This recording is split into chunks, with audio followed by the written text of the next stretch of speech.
आप सभी स्नेही स्वजनों को सादर नमस्कार। मैं आचार्य लंकेश एक बार पुनः आप सभी के समक्ष उपस्थित हूँ समस्या का समाधान लाइव विद लंकेश में।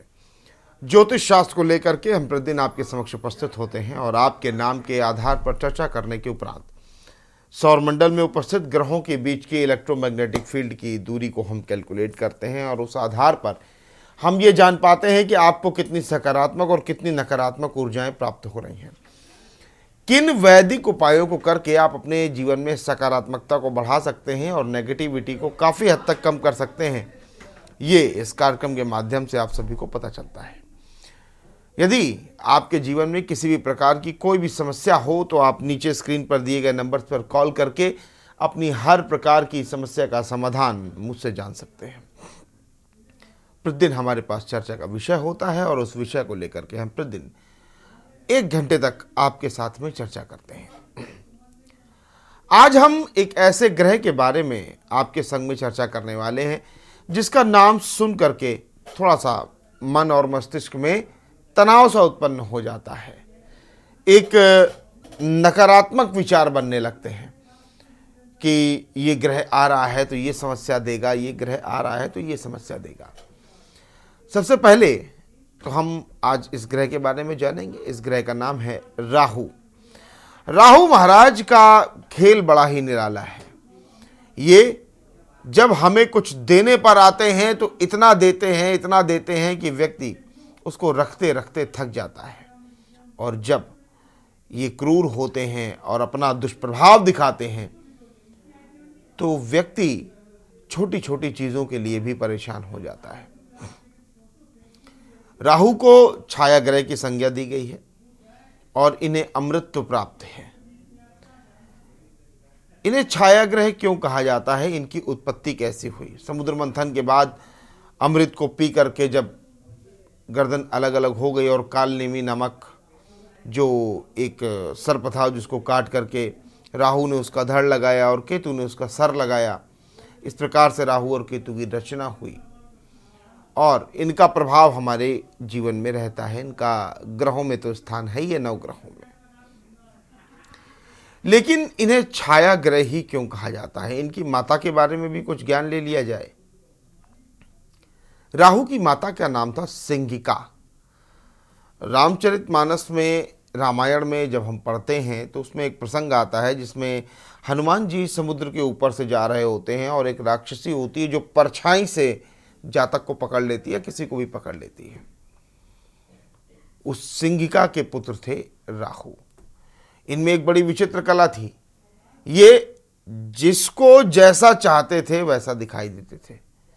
समुद्र मंथन के बाद जिस समय पर अमृत का बंटवारा हो रहा था तो ये देवताओं के बीच में जाकर के बैठ गए, सूर्य और चंद्रमा के बीच में जाकर के बैठ गए।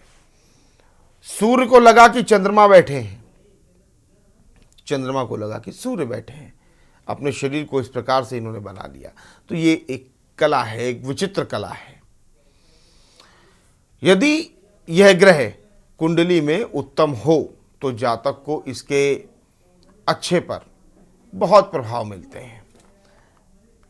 ज्योतिष में राहु ग्रह को एक पापी ग्रह माना जाता है। वैदिक ज्योतिष में राहु ग्रह को कठोर वाणी, जुआ, यात्राएं, चोरी, दुष्कर्म, त्वचा के जो रोग होते हैं, धार्मिक यात्राएं आदि का कारक कहा जाता है। जिस भी व्यक्ति की जन्म पत्रिका में राहु अशुभ स्थान पर बैठा हो अथवा पीड़ित हो तो यह जातक को इसके नकारात्मक परिणाम देता है। ज्योतिष में राहु ग्रह को किसी भी राशि का स्वामित्व प्राप्त नहीं है, लेकिन मिथुन राशि में यह उच्च का होता है और धनु राशि में यह नीच भाव में होता है। राहु को छाया ग्रह क्यों कहा जाता है? 27 नक्षत्रों में राहु आर्द्रा नक्षत्र, स्वाति नक्षत्र और शतभिषा नक्षत्र, इन नक्षत्रों का स्वामी है। आर्द्रा, स्वाति और शतभिषा। वैदिक ज्योतिष के अनुसार राहु एक छाया ग्रह भी है जिसका कोई भी भौतिक स्वरूप नहीं है। दरअसल अगर हम विज्ञान की बात करें तो सूर्य और पृथ्वी के बीच जब चंद्रमा आता है और चंद्रमा का मुख सूर्य की तरफ होता है तो पृथ्वी पर पड़ने वाली चंद्रमा की छाया राहु ग्रह का प्रतिनिधित्व करती है। अब इसको राशियों से जान लें। वैदिक ज्योतिष में राहु को एक पापी ग्रह माना गया है। ज्योतिष में जैसा कि मैंने अभी बताया कि इसे किसी भी राशि का स्वामित्व नहीं प्राप्त है। पंचांग के अनुसार राहु ग्रह के प्रभाव से दिन में एक अशुभ समयावधि होती है जिसमें शुभ कार्यों को करना वर्जित माना गया है। इसी अवधि को राहु काल कहते हैं। यह अवधि लगभग 1.5 घंटे की होती है और स्थान व तिथि के अनुसार इसमें अंतर देखने को मिलता है। अब इनका प्रभाव जान लें। यदि किसी व्यक्ति की कुंडली में राहु ग्रह मजबूत है तो जातक को इसके बहुत अच्छे परिणाम प्राप्त होते हैं। यह व्यक्ति को अध्यात्म के क्षेत्र में सफलता दिलाता है तथा मोक्ष की प्राप्ति के मार्ग में प्रशस्त करता है। राहु ग्रह अपने मित्र ग्रहों के साथ बली होता है, जबकि इसके विपरीत यदि किसी जातक की कुंडली में राहु की स्थिति कमजोर होती है अथवा वह पीड़ित है तो जातक के लिए यह अच्छा नहीं माना जाता है। वहीं राहु अपने शत्रु ग्रहों के साथ कमजोर होता है। राहु के सकारात्मक और नकारात्मक प्रभाव के बारे में भी अब चर्चा करेंगे। सकारात्मक प्रभाव पहले जान लेते हैं, क्योंकि कोई भी व्यक्ति सबसे पहले पॉजिटिव होना चाहता है कि पॉजिटिव थिंकिंग होनी चाहिए, तो पहले सकारात्मक प्रभाव के बारे में जानते हैं। यदि राहु किसी जातक की कुंडली में शुभ भाव में हो तो व्यक्ति के मस्तिष्क में शुभ विचार उत्पन्न होते हैं जिससे वह अच्छे कार्यों को अंजाम देता है। यदि किसी जातक की बुद्धि सही दिशा में लगे तो वह ऊंचाइयों को प्राप्त कर सकता है। राहु के सकारात्मक प्रभाव से व्यक्ति बुद्धि से काम लेता है और यदि कोई व्यक्ति अपनी बुद्धि के अनुसार कार्य करता है तो बड़े बड़े पहाड़ भी हिला सकता है। अब जानेंगे राहु के नकारात्मक प्रभाव। यदि किसी जातक की कुंडली में कमजोर राहु के कारण उसे कई प्रकार की समस्याओं का सामना करना पड़ता है। ये समस्याएं मानसिक और शारीरिक रूप से हो सकती हैं। पीड़ित राहु के कारण हिचकी, आवश्यकता से अधिक हिचकियां आना, पागलपन होना, आंतों की समस्या, अल्सर, गैस्ट्रिक इत्यादि समस्याएं जन्म लेती हैं। तो आइए जानते हैं कि राहु का असर सभी 12 भाव के अनुसार। कुंडली में 12 भाव होते हैं और उनमें अगर राहु 12वें भाव में बैठा है तो राहु के पहले भाव का फल, इंग्लिश में अगर कहें तो prediction for Rahu in first house in Hindi. पहला घर जिसे हम भाव यानी लग्न कहते हैं, प्रथम भाव, जो जातक के स्वभाव को लेकर उसकी कद काठी सहित बहुत सी चीजों के बारे में पता चलता है। वहीं पहले घर को मंगल और सूर्य से प्रभावित माना जाता है। यह घर किसी सिंहासन की तरह होता है।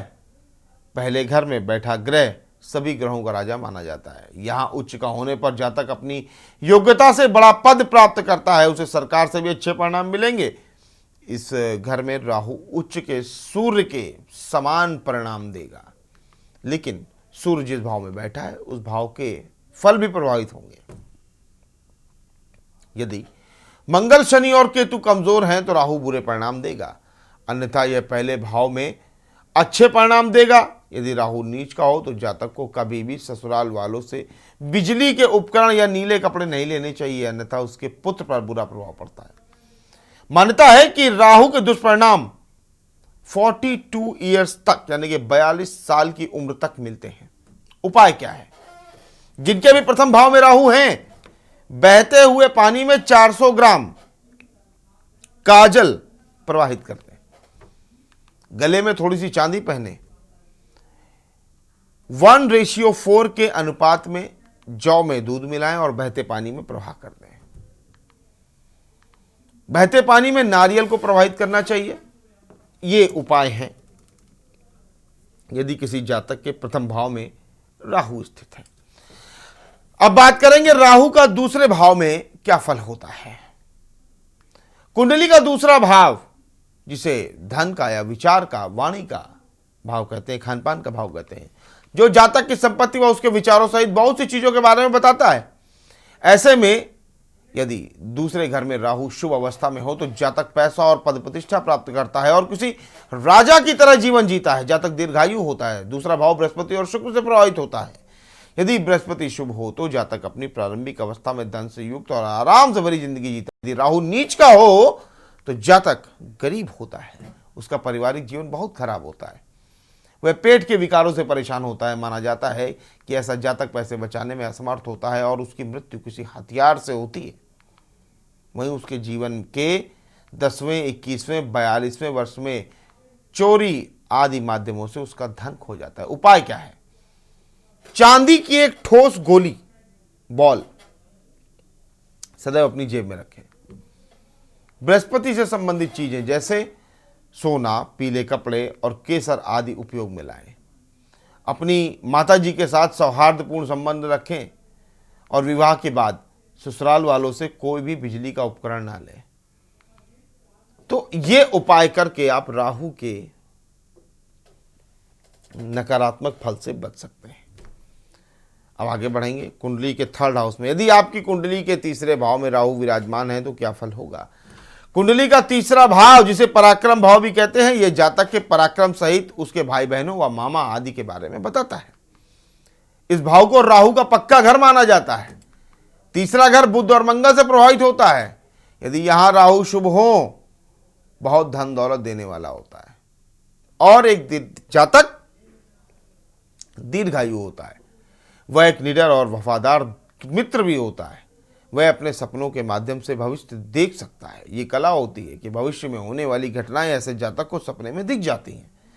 कहा जाता है कि ऐसा जातक कभी निसंतान नहीं होगा, वह शत्रुओं पर विजय प्राप्त करने वाला होगा, वह कभी भी कर्जदार नहीं रहेगा, वह अपने पीछे संपत्ति और खूब संपत्ति छोड़ करके जाएगा और अपने जीवन के 22वें वर्ष में वह प्रगति करेगा। लेकिन अगर राहु तीसरे घर में अशुभ है तो उसके भाई और रिश्तेदार अपने पैसे बर्बाद करेंगे।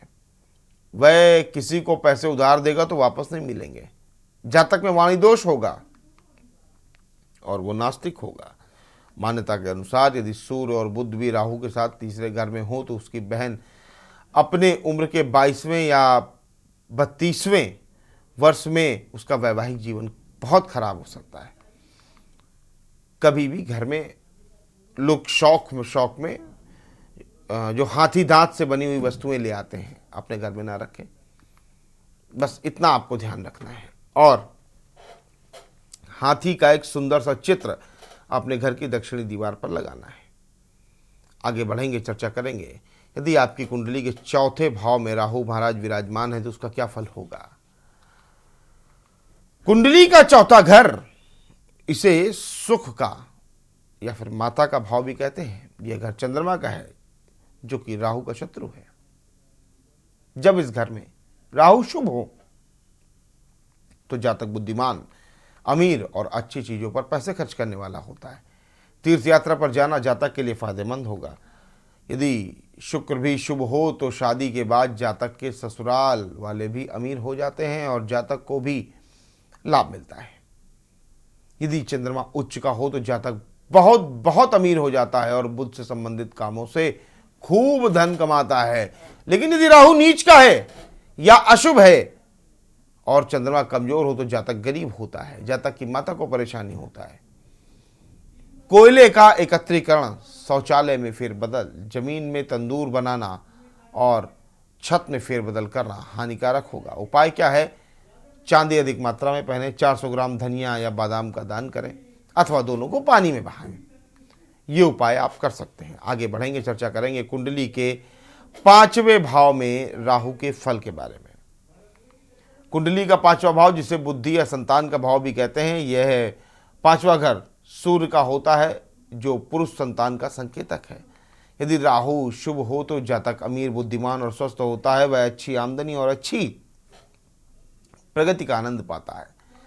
जातक भक्त होता है, दार्शनिक होता है। वहां स्थित नीच का राहु संतान में बाधा तो दिखाता है। पुत्र के जन्म के बाद जातक की पत्नी के स्वास्थ्य संबंधी परेशानी संभव है। यदि बृहस्पति भी 5वें भाव में स्थित हो तो जातक के पिता को कष्ट होगा। उपाय क्या है। अपने घर में चांदी से बना हुआ हाथी रखें। शराब और मांसाहार इत्यादि सेवन से बचना है, व्यभिचार से बचना है। अपने ही जीवन साथी से आपको 2 बार विवाह करना है। एक बार आपका विवाह हो चुका है और एक बार आपको विवाह और कर लेना चाहिए। ये पंचम भाव में राहु के फल है। अब बात करते हैं यदि कुंडली के 6ठे भाव में राहु महाराज विद्यमान है तो क्या होगा। कुंडली का 6ठा भाव, जिसे ऋण, रोग और शत्रु का भाव कहते हैं, इस घर पर बुध या केतु से प्रभाव होता है। या यूं कहें कि ये जो भाव है ये केतु या बुध से प्रभावित होता है। राहु यहां उच्च का होता है और अच्छे परिणाम देता है। जातक सभी प्रकार के झंझटों या मुसीबतों से मुक्त होगा। ऐसा जातक कपड़ों पर खूब पैसा खर्च करेगा। जातक बुद्धिमान और विजेता होगा। जब राहु अशुभ हो तो वह अपने भाइयों और दोस्तों को नुकसान पहुंचाएगा। जब बुध या मंगल 12वें भाव में हो तो राहु बुरा परिणाम देता है। जातक विभिन्न बीमारियों या धनहानि से ग्रसित होता है। किसी काम पर जाते समय छींक का होना जातक के लिए अशुभ फलदायी होगा। उपाय क्या है? एक काले रंग का कुत्ता पालना चाहिए आपको। अपनी जेब में काला सुरमा या काजल हमेशा अपने पास रखें और भाइयों और बहनों को कभी नुकसान ना पहुंचाए। ये उपाय यदि आप करते हैं तो कुंडली में विराजमान छठे भाव में राहु आपको बहुत ही पॉजिटिव फल देगा। इन उपायों को करने से आपकी कुंडली के छठे भाव का राहु आपको निश्चित तौर पर लाभ की प्राप्ति कराएगा और आप धन धान्य आरोग्य संपदा की ओर आगे बढ़ चलेंगे। तो यहां तक हमने बात करी कुंडली के छठे भाव में राहु के फल के बारे में। अब हम आगे बात करेंगे 7वें, 8वें, 9वें, 10वें, 11वें और 12वें भाव के बारे में, जो आपको क्या क्या फल देने वाले हैं और इनके उपाय क्या क्या हैं। तो बातें अभी बहुत सी हैं, विषय अभी बहुत बड़ा है। यहां वक्त तो चला एक बहुत ही छोटे से ब्रेक का। ब्रेक के बाद जब वापस आएंगे तो जानेंगे कुंडली के 7वें भाव में राहु का क्या फल होगा। ब्रेक पर जाने से पहले हम चर्चा कर रहे थे कि किस प्रकार से यदि हमारी कुंडली में राहु शुभ या अशुभ स्थान पर बैठे हुए तो हमें क्या करना चाहिए। छठे भाव तक हमने बात कर ली थी। आगे बढ़ेंगे, चर्चा करेंगे कुंडली के 7वें भाव में यदि राहु हैं तो वो हमें क्या फल करते हैं। कुंडली का 7वां घर विवाह का भाव कहलाता है। ऐसा जातक अमीर होगा लेकिन पत्नी बीमार होगी। वह अपने दुश्मनों पर विजयी होगा। उम्र के 21 साल से पहले शादी का होना अशुभ होगा। जातक के सरकार के साथ अच्छे संबंध होंगे, लेकिन यदि जातक राहु से संबंधित व्यवसाय से बिजली के उपकरणों या व्यापार से जुड़ेगा तो उससे नुकसान होगा। जातक सिर दर्द से पीड़ित होगा। यदि बुध, शुक्र अथवा केतु 11वें भाव में हैं तो राहु बहन, पत्नी या बेटे को कष्ट देगा। उपाय क्या है? 21 साल की उम्र के पहले शादी ना करें। नदी में 6 नारियल प्रवाहित करें। ये 2 उपाय आपके लिए बने हैं। आगे बढ़ेंगे, चर्चा करेंगे राहु का 8वें भाव में फल। कुंडली के 8वें घर को आयु का भाव भी कहते हैं। 8वें घर का संबंध शनि और मंगल ग्रह से होता है, इसलिए इस भाव का राहु अशुभ फल देता है। जातक कोर्ट संबंधी मामलों में बेकार में पैसे खर्च करता है। पारिवारिक जीवन भी प्रतिकूलता से प्रभावित होता है। यदि मंगल ग्रह शुभ हो अथवा पहले या 8वें घर में हो अथवा शुभ शनि 8वें घर में हो तो जातक बहुत अमीर होगा। उपाय क्या है? एक चांदी का चौकोर टुकड़ा अपने पास रखें। सोते समय तकिए के नीचे सौंफ रखें। बिजली का काम या बिजली विभाग में काम बिल्कुल ना करें, नुकसानदायी होगा। आगे बढ़ेंगे, चर्चा करेंगे कुंडली के 9वें भाव के बारे में कि 9वें भाव में यदि राहु महाराज विराजमान हैं तो आपको क्या फल देंगे। कुंडली का 9वां घर, जिसे भाग्य भाव भी कहते हैं, ये 9वां घर बृहस्पति से प्रभावित होता है, इसलिए इसे धर्म का भाव भी कहा जाता है। यदि जातक का अपने भाइयों और बहनों के साथ अच्छा संबंध है तो यह फायदेमंद होगा, अन्यथा जातक पर इसके प्रतिकूल प्रभाव पड़ेंगे। यदि जातक धार्मिक स्वभाव का नहीं है तो जातक की संतान जातक के लिए बेकार रहेगी। शनि से संबंधित व्यापार फायदेमंद रहेगा। यदि बृहस्पति 5वें या 11वें घर में है तो यह निष्प्रभावी रहेगा। यदि राहु अशुभ होकर 9वें भाव में हो तो पुत्र प्राप्ति की संभावनाएं कम रहती हैं, खासकर तब और जब जातक अपने किसी सगे रिश्तेदार के खिलाफ कोई अदालती मुकदमा दायर करता है या मामला दायर करता है। यदि 9वें भाव में राहु हो और पहला भाव खाली हो तो जातक स्वास्थ्य से पीड़ित रहता है और जातक उम्र में बड़े लोगों के द्वारा अपमानित होता रहता है और मानसिक रूप से प्रताड़ित होता रहता है। उपाय क्या है? प्रतिदिन केसर का तिलक लगाएं, गोल्ड पहने, सोना पहने, घर में हमेशा एक कुत्ता पालें। इससे आपकी संतान का बचाव होगा। ससुराल वाले से, जो भी आपके ससुराल पक्ष के लोग हैं, उनसे अच्छे संबंध बना करके रखिए। आगे बढ़ेंगे, चर्चा करेंगे राहु महाराज का 10वें भाव में फल। कुंडली का 10वां भाव, जिस कर्म या विद्या का भाव भी कहते हैं, ये जातक के कर्म यानी उसके व्यवसाय या उसकी शिक्षा आदि के बारे में बताता है। सिर के ऊपर कुछ ना कुछ पहनना 10वें भाव में इससे दुर्बल राहु का प्रभाव देता है। जैसे नहीं, कुछ लोग कैप इत्यादि लगाए रहते हैं या टर्बन बांधे रहते हैं या कुछ ऐसा करते हैं, तो उन्हें राहु का प्रभाव जो है वो कम मिलेगा, थोड़ा सा खराब प्रभाव मिलेगा। राहु का अच्छा या बुरा परिणाम शनि की स्थिति पर निर्भर करता है। यदि शनि शुभ है तो जातक बहादुर, दीर्घायु और अमीर होता है तथा उसे सभी प्रकार का सम्मान मिलता है। यदि 10वें भाव में राहु चंद्रमा के साथ हो तो वह राजयोग बनाता है। जातक अपने पिता के लिए भाग्यशाली होता है। यदि यहाँ पर राहु अशुभ हो तो जातक की माता पर बुरा असर पड़ता है और जातक का स्वास्थ्य भी खराब होगा। यदि चंद्रमा चतुर्थ भाव में अकेला हो तो जातक की आंखों पर बुरा प्रभाव पड़ेगा। जातक सिर दर्द से पीड़ित होगा, उसे किसी काले व्यक्ति के द्वारा धन की हानि होगी। उपाय क्या है? आपको सिर के ऊपर 24 घंटे में एक बार काला या नीले रंग का वस्त्र जो है सिर के ऊपर रखना है। सिर को हमेशा ढक कर रखें। किसी मंदिर में 4 किलो या 400 ग्राम आपको मिश्री चढ़ानी है अथवा पानी में बहा दें। अंधे लोगों को भोजन कराएं। ये आपके उपाय हैं। आगे बढ़ेंगे, चर्चा करेंगे राहु का 11वें भाव में क्या फल होता है, यानी कि prediction for Rahu in 11th house.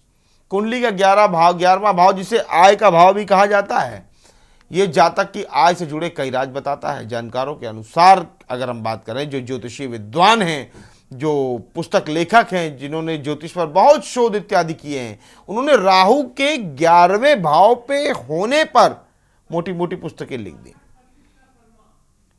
तो 11वां भाव जो है वो शनि और बृहस्पति दोनों के प्रभाव में होता है। जब तक जातक के पिता जीवित हैं तब तक जातक बहुत अमीर होगा। वहीं पिता की मृत्यु के बाद जातक को गले में सोना जरूर पहनना चाहिए। वैकल्पिक रूप से बृहस्पति की वस्तुएं रखना सहयोगी होगा। जातक के मित्र अच्छे नहीं होंगे, उसे मतलबी लोगों से पैसा मिलेगा। यदि राहु के साथ मंगल 11वें भाव में हो तो जातक के जन्म के समय घर में सारी चीज़ें होंगी, लेकिन धीरे धीरे करके सारी चीज़ें बर्बाद होने लगेंगी। यदि 11वें भाव में राहु अशुभ हो गया तो जातक के अपने पिता के संबंध ठीक नहीं होंगे। यहाँ तक जातक उनके प्रति खूब दुष्प्रभाव रखेगा और उनका कभी भला नहीं सोचेगा। दूसरे भाव में स्थित ग्रह जो हैं शत्रु की तरह कार्य करेंगे। यदि बृहस्पति या शनि तीसरे या 11वें भाव में हैं तो शरीर में एक लोहे का छल्ला पहने और चांदी के गिलास में पानी पिए।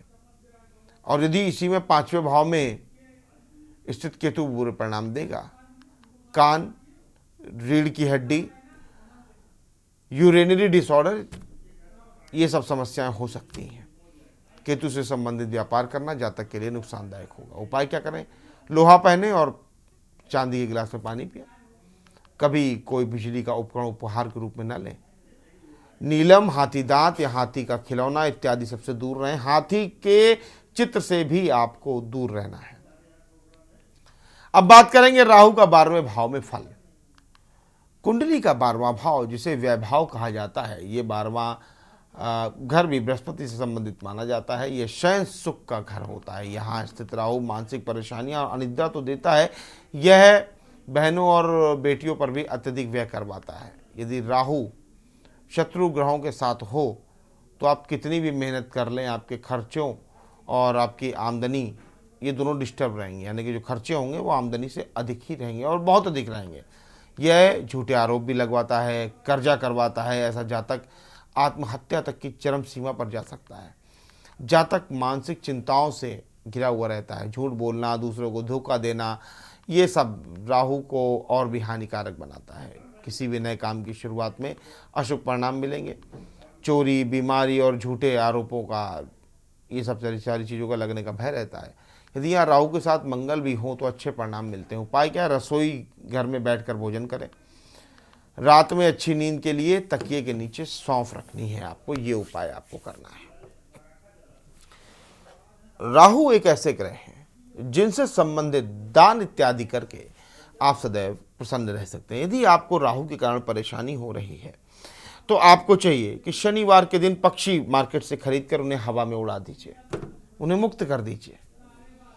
चींटियों को मीठा आटा खिलाइए, पंजीरी खिलाइए। मछलियों को बहते हुए जल में प्रवाहित करें।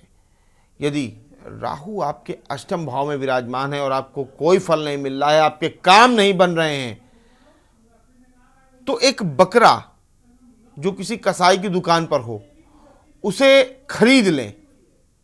कुछ भी पैसा आपका लगता है, यदि आप धन धान्य से परिपूर्ण हैं तो ये उपाय करना कोई कठिन नहीं है। एक बकरा जो कसाई की दुकान पर बंधा है उसे खरीद करके आप मुक्त कर दीजिए। इससे आपको लाभ की प्राप्ति यहाँ पर होगी। हमारे साथ में शमशाद जुड़ रहे हैं राजस्थान से। सवाल पूरा करिए शमशाद।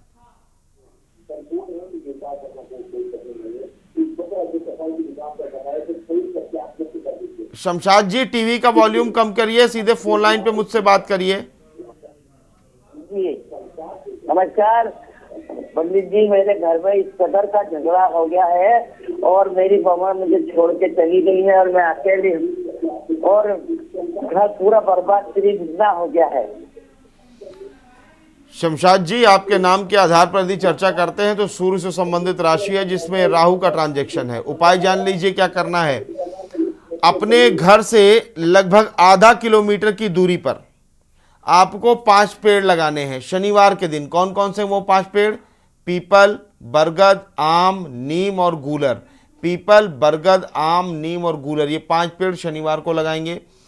साथ साथ आपको क्या उपाय करना है? शनिवार के दिन आप मछलियां बहते हुए पानी में प्रवाहित करें। 7 मछलियां बहते हुए पानी में प्रवाहित करें। ये उपाय आप कम से कम 3 हफ्ते कीजिए, आपको लाभ की प्राप्ति होगी। बहुत बहुत शुभकामनाएं और आशीर्वाद पूरे परिवार के लिए। तो यहाँ पर हम बात कर रहे थे राहु के बारे में कि राहु का प्रभाव हमारे जीवन पर बड़ा ही विचित्र पड़ता है। राहु जब देने पे आता है तो इतना देता है कि जब तक रखते रखते थक जाता है। नोट गिनने के लिए उसे मशीन लगानी पड़ती है। तो ये प्रभाव है राहु। तो राहु को प्रसन्न रखने के मैंने आपको उपाय बताए। राहु को प्रसन्न रखने के लिए आप बड़ी आसानी से छोटे छोटे उपाय हैं। पक्षियों को मुक्त करना, मछलियों को बहते पानी में प्रवाहित करना, चींटियों को आटा खिलाना, पक्षियों को भोजन कराना, ये सारी चीज़ें। और यदि आप राहु से परेशान हो रहे हैं तो आपको वृक्ष में एक बताता हूँ, आपको वो लगाना चाहिए। आपको बरगद के पेड़ लगाने चाहिए। बरगद के पेड़ आप नर्सरी इत्यादि से खरीद करके लगाएंगे, राहु की परेशानी से आपको मुक्ति मिल जाएगी। राहु की यदि महादशा आपकी कुंडली में चल रही है और आपके घर में किसी बच्चे पर चल रही है, वो बहुत अधिक परेशान है, तो शनिवार के दिन मूंग दाल के मुंगौड़े बनवाइए। मूंग दाल के मुंगौड़े बनवाइए और उसे बच्चों के हाथों या जिसके ऊपर भी दशा चल रही है उसके हाथों बकरों को खिलवाइए। आप देखेंगे कि ये जो राहु की दशा के दुष्प्रभाव में धीरे धीरे करके कम होने लगे हैं और आपको इसके बाद लाभ की प्राप्ति होगी। तो राहु के उपाय आपको निश्चित तौर पर करने हैं और अपनी कुंडली में यदि आपको कोई भी परेशानी खासकर राहु से हो रही है तो ये उपाय आपको जरूर करने चाहिए। तो आज के लिए बस इतना ही। आप सभी सपरिवार स्वस्थ रहें, प्रसन्न रहें, आनंदित रहें, निरोगी रहें। आपके पूरे परिवार के ऊपर माता सरस्वती, माता लक्ष्मी और माता अन्नपूर्णा की कृपा सदैव बनी रहे। फिर होगी आप सभी से मुलाकात। देखते रहिए के न्यूज इंडिया। तब तक के लिए आप सभी स्नेही स्वजनों को सादर नमस्कार।